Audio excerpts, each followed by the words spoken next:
South Africa, a nation of resilience, diversity, and contradictions, stands at the crossroads of global power. A country shaped by centuries of struggle, rebirth, and reinvention had suddenly found itself carrying the weight of an entire continent's expectation. And in November 2025, history turned its gaze toward Johannesburg. For the first time ever, the G20 summit, the gathering of the world's economic titans, was being held on African soil. Motorcades sliced through Sandton. Helicopters thumped overhead. Journalists from every major network filled the streets. Delegates from Europe, Asia, South America, and the Middle East converged in a city pulsing with symbolism. Africa, long spoken about, was finally the place the world had to speak from. But even as cameras flashed and speeches echoed across convention halls, something felt off. One chair remained empty. Not just any chair, the American chair. The seat of the world's largest economy, the country that once styled itself as the guardian of global order, sat untouched, cold, and conspicuously vacant. And the world noticed. Washington didn't send a representative, not even a low-level diplomat. The U.S. absence hung in the air like unspoken tension. It wasn't an accident. It wasn't a scheduling conflict. It wasn't oversight. It was a statement. When Donald Trump publicly declared that neither he nor any official U.S. delegation would attend the Johannesburg summit, the globe snapped to attention. His words, delivered with characteristic bluntness, rang across networks. We don't recognize the direction this G20 is going. To some, it sounded like frustration. To others, fear. But to Africa, and to South Africa especially, it sounded like a challenge. This was more than a diplomatic snub. More than political theater. It was a message, a warning, a tantrum, and a confession all at once. Because the unspoken truth was this: the world was shifting. Power was tilting. Influence was no longer a Western monopoly. And Trump couldn't control that. What could provoke the president of the world's largest economy to boycott one of the globe's most influential gatherings? To understand that, you must trace the story backward, into the rooms where advisors whispered, into the circles where narratives became threats, into the fear of losing a world order that had benefited one nation above all others. It began as most geopolitical crises do, not with facts but with a myth. For years, American strategists clung to the belief that Africa wasn't ready, wasn't stable enough, wealthy enough, or developed enough to host a summit of this scale. In their view, the G20 belonged in the hands of traditional powers: Washington, Tokyo, Paris, Berlin. But the world had moved on. Africa was rising, fast. China's presence grew. BRICS expanded. South Africa's economy restructured.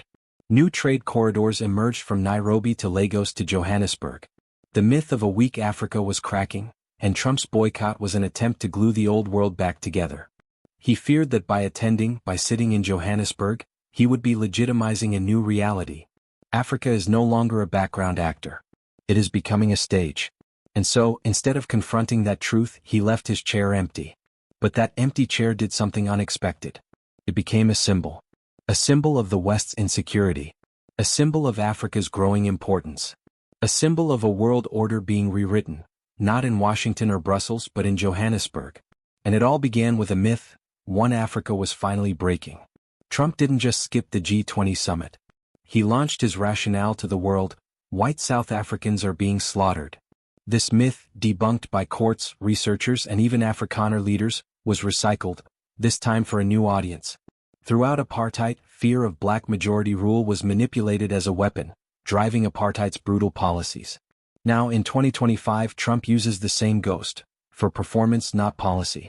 But as South Africans, government officials, and international observers swiftly pointed out, violent crime affects all races in South Africa, with black South Africans disproportionately its victims. There's no pattern and no policy of genocide.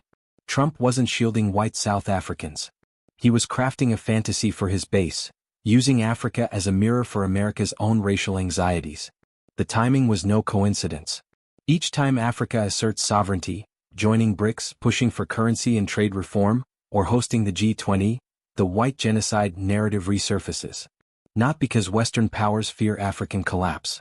They fear African independence. Trump didn't just skip the G20 summit, he detonated a narrative.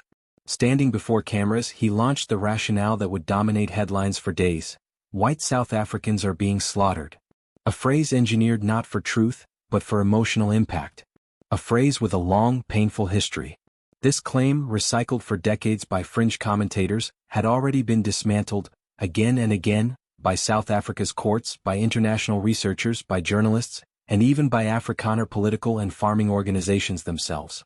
Yet in 2025, Trump resurrected it not as policy but as performance. He spoke not to South Africa and certainly not to Africa. He spoke to a domestic audience thousands of miles away, an audience primed to hear a certain kind of story. Because myths are powerful. And this one was built on the architecture of fear. Throughout apartheid, white minority leaders used a narrative of existential threat, fear of black majority rule, as justification for decades of violent control. The nightmare scenario of white extermination was weaponized to excuse segregation, censorship, land dispossession, and militarized policing. It became the ideological engine of apartheid's brutality. Fast forward to 2025, and that same ghost was summoned again. Only this time it wasn't Pretoria wielding it. It was Washington. South Africans responded almost immediately. Government ministers condemned the remarks as reckless fiction. Civil society activists highlighted the real, data-driven picture. South Africa's violent crime impacts everyone, but black South Africans, due to demographic and socio-economic realities, bear a disproportionate share of the harm. Independent researchers reiterated what has been consistent for over 2 decades. There is no racial pattern, no systematic targeting, and no genocide. Even Afrikaner agricultural groups, those who would be most directly affected if Trump's claim were true, rejected his narrative. Some of these organizations accused Trump of exploiting their pain for his political theatrics. Because the truth was clear, Trump wasn't protecting white South Africans. He was curating a fantasy for his political base. In the United States, racial anxiety has always been a potent fuel, an emotional accelerant that can mobilize, divide, and electrify. By pointing to South Africa, Trump wasn't commenting on Africa. He was commenting on America. He cast South Africa as a cautionary tale, a mirror through which his supporters could project their own fears about demographic change back home. It was an old rhetorical tactic dressed in new clothing. The timing was not accidental. It never is. Each time Africa steps forward, asserting its economic sovereignty, joining global alliances like BRICS, challenging Western dominance in trade, or in this case hosting the G20, this narrative resurfaces. It appears like a reflex, a defensive maneuver in the face of a shifting global landscape. The white genocide myth is not triggered by African instability. It's triggered by African strength.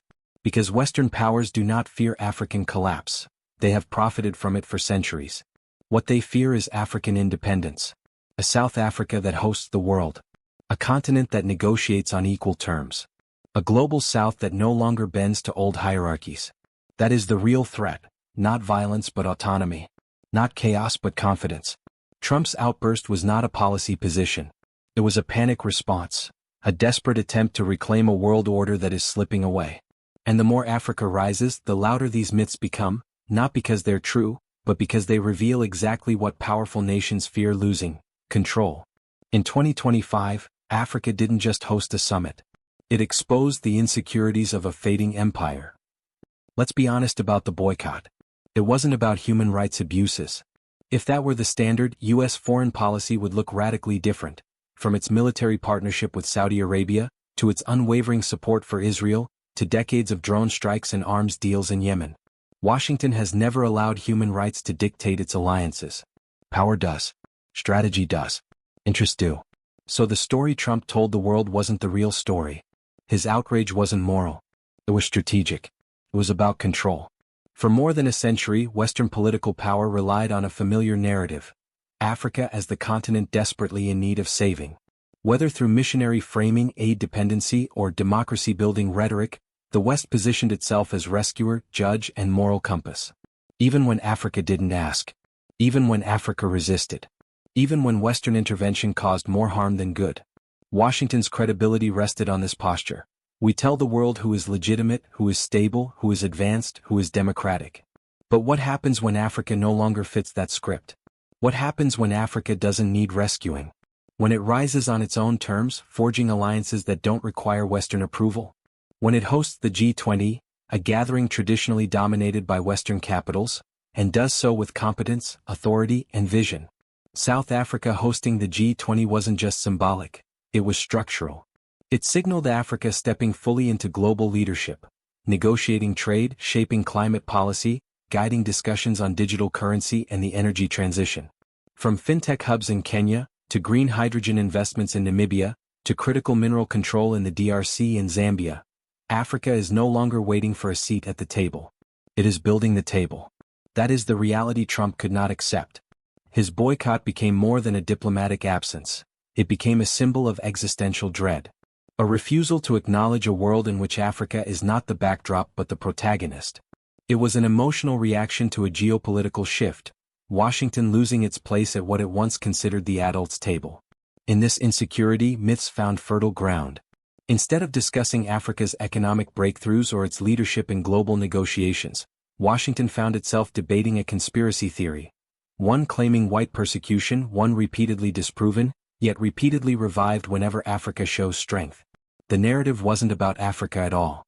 It was about America's internal fears, its anxieties about shifting demographics, its political polarization, its fading moral authority.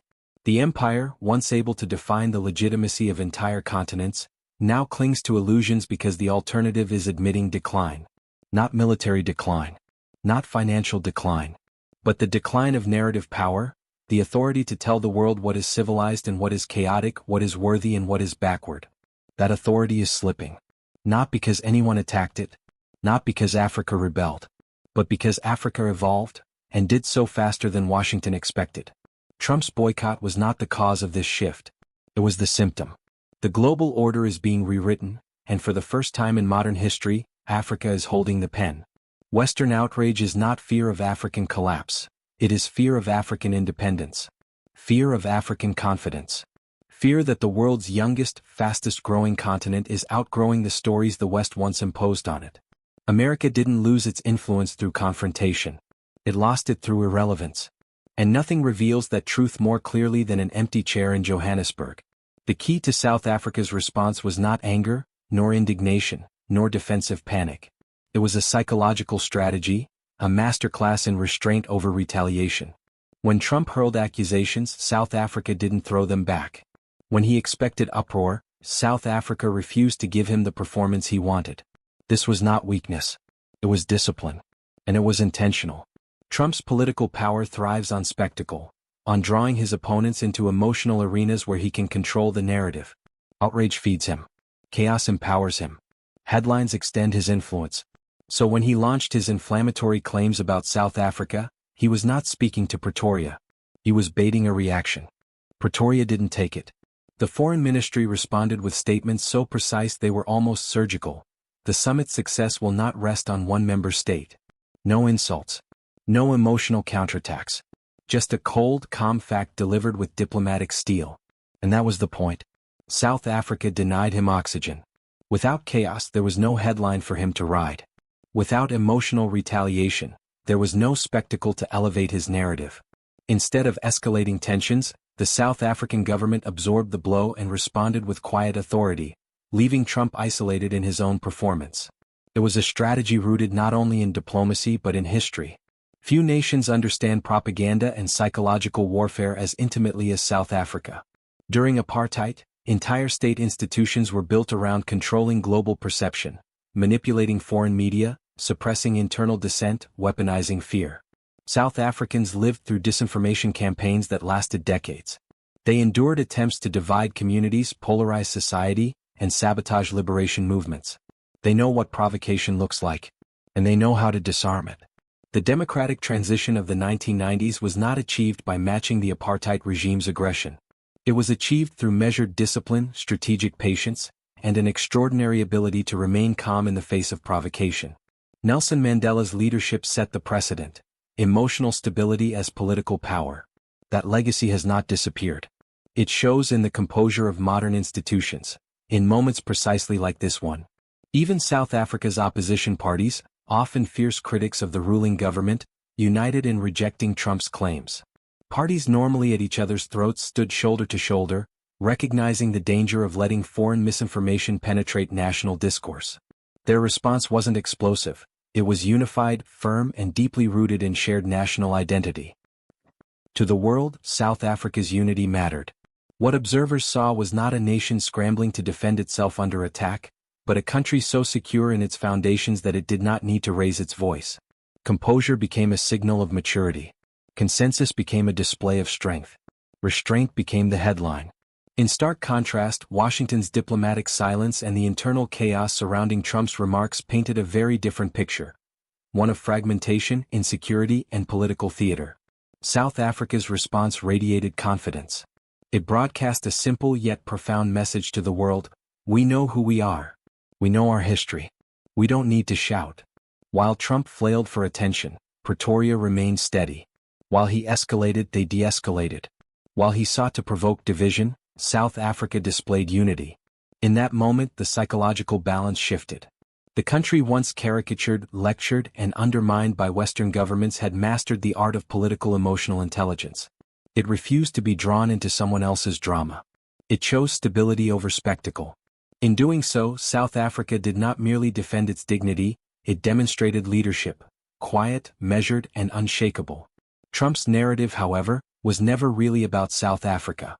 It was about America, and more specifically, about comforting a political base terrified by perceived demographic and moral decline.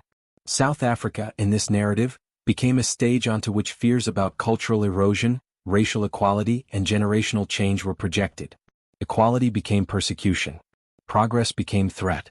And the historical oppressor became the imagined victim.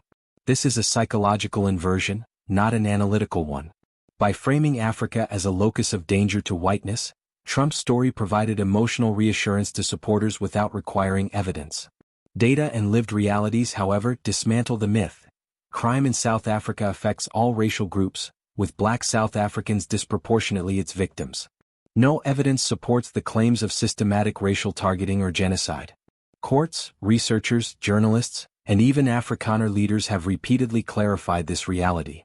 But myths, seductive in their simplicity, persist because they demand no nuance, require no understanding, and offer a clear villain for audiences to rally against. South Africa, for its part, has moved far beyond the simplistic stories that outsiders try to tell. The nation is built on pragmatism, reconciliation, constitutional negotiation, and decades of truth-telling. Citizens know injustice. They know propaganda. They know the cost of letting myths govern politics. Across political lines, the population, media, and government dismissed Trump's claims not with hysteria but with clarity, consensus, and calm professionalism. The turbulence existed only in the American imagination, where fear easily trumps reason, and where foreign narratives become mirrors for domestic anxieties. But while Trump sought to caricature Africa, the continent refused to perform his script. South Africa stood steady. It remained grounded. It focused on its future. The irony is striking. The nation accused of instability displayed composure, unity, and political maturity, while the country framing itself as the global moral compass spiraled into conspiratorial panic. The truth is simple: South Africa has moved on. America, or at least the America Trump represents, has not. In that contrast lies the real story, not African instability but American insecurity. Behind the summit's polished speeches and diplomatic choreography lies a deeper, structural shift. Africa is no longer participating in the global system as a secondary actor. It is shaping its own future and influencing the world's trajectory. The Johannesburg G20 did not create this transformation, it revealed it. Across the continent, nations are forging alliances, building infrastructure, and experimenting with alternative financial systems. BRICS offers loans without austerity, local currency trade, and partnerships grounded in mutual gain rather than dependency. AFCFTA dismantles colonial-era economic borders, creating a single market that is the largest in human history. The results are tangible. Kenya leads in mobile banking. Nigeria's fintech sector transforms payments. South Africa is surging in green energy. Egypt launches satellites. Rwanda hosts technology summits and innovation hubs. Africa holds 30% of global mineral reserves, 60% of uncultivated arable land, and the youngest population on Earth. By 2050, 1 in 4 humans will be African. These are not abstract numbers, they are the foundations of a new geopolitical and economic reality. Africa is scripting its own destiny, and in doing so, terrifying traditional power centers in the West. When nations choose BRICS over the IMF, Huawei over Western tech firms, or African supply chains over European dependency, it is framed as Chinese influence. In reality, these are sovereign choices, rooted in national interest, accountability, and opportunity. Choice is the enemy of monopoly, and for decades the West relied on being Africa's default partner. That monopoly is gone. Africa negotiates from strength, leveraging global competition rather than submitting to a single power. Trump's boycott, framed as defiance, inadvertently exposes America's declining leverage. Johannesburg did not stall. Deals were signed. Partnerships flourished. Global leaders convened, strategized, and implemented new frameworks, without the American handshake.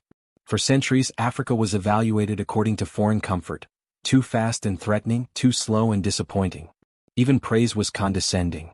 But Johannesburg replaced validation with velocity, permission with partnership. China invested in factories. Russia proposed energy deals.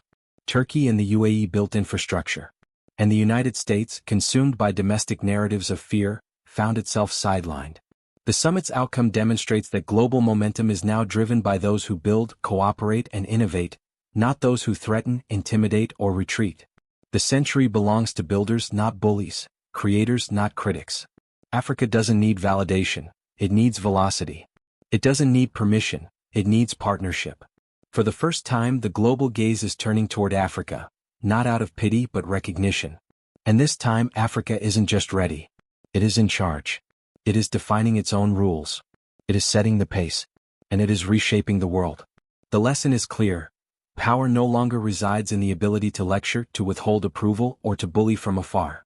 Power resides in the ability to create, to collaborate, and to lead from competence and vision. Africa has seized that power. And the world is following. This is not a prediction. It is a reality. The continent that was once lectured, caricatured, and constrained is now scripting the next century. Africa is no longer asking to be seen. It is already here. It is not waiting. It is building. And it is leading.